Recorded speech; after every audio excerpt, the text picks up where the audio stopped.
Dawn broke softly over Zavo, washing the land in the pale gold of first light. The grasses trembled with the breeze, and the acacia trees stood like ancient guardians in a land ruled by silence and survival. Beneath a thorny thicket, a lioness lay hidden, Mara, as she was called by the rangers who had watched her grow. She was young, fierce, and alone. Today, her body shook not from battle, but from birth. Her first litter.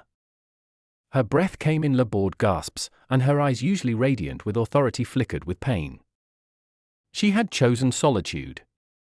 It was instinct. A lioness leaves her pride to birth in peace. But something was wrong. The cubs weren't coming. Her strength was slipping. Time, the quiet predator of the wild, was closing in. Half a mile away, David, a seasoned wildlife vet, watched through binoculars. He had followed Mara for days. He had seen this before: labor arrested, the mother weakening, and death waiting to claim both generations. He hesitated. The rule of the wild is clear: intervene only if necessary. Today, it was. With steady hands and a tranquilizer dart, he stepped into the brush. No backup. No weapons. Just purpose. Mara saw him. Her eyes burned, but her growl was weak. She didn't rise. She couldn't. The dart struck. Moments later, she slumped, sedated. Her mighty body fell silent. David knelt beside her, murmuring softly. The birth canal was blocked. A cub was stuck sideways. With precise hands, he reached in. Sweat beaded on his brow. The first cub emerged. Lifeless. No breath. He cleared the airway, rubbed it, spoke to it as if words could anchor a soul. And then a gasp. A cry. Life. A second cub followed. Then a third. Tiny, fragile, miraculous. But joy in the wild is brief. David heard them before he saw them: hyenas. 3. Closing in, laughing that hollow, savage laugh. They had smelled blood. They had come to feed.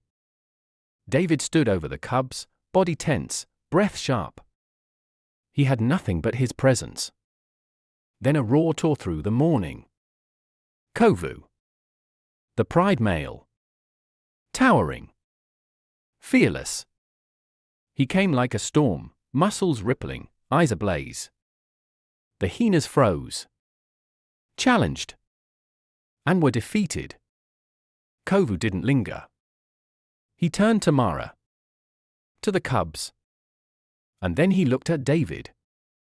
For a moment, man and lion shared a gaze. Not of trust, but of recognition. Of purpose.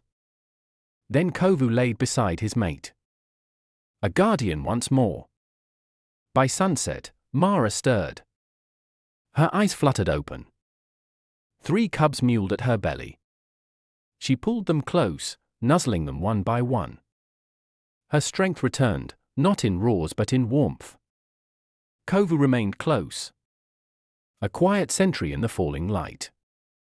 And in the distance, David sat alone in his truck, heart full not with pride, but reverence. The wild had bent but did not break. Mara had fought. David had answered.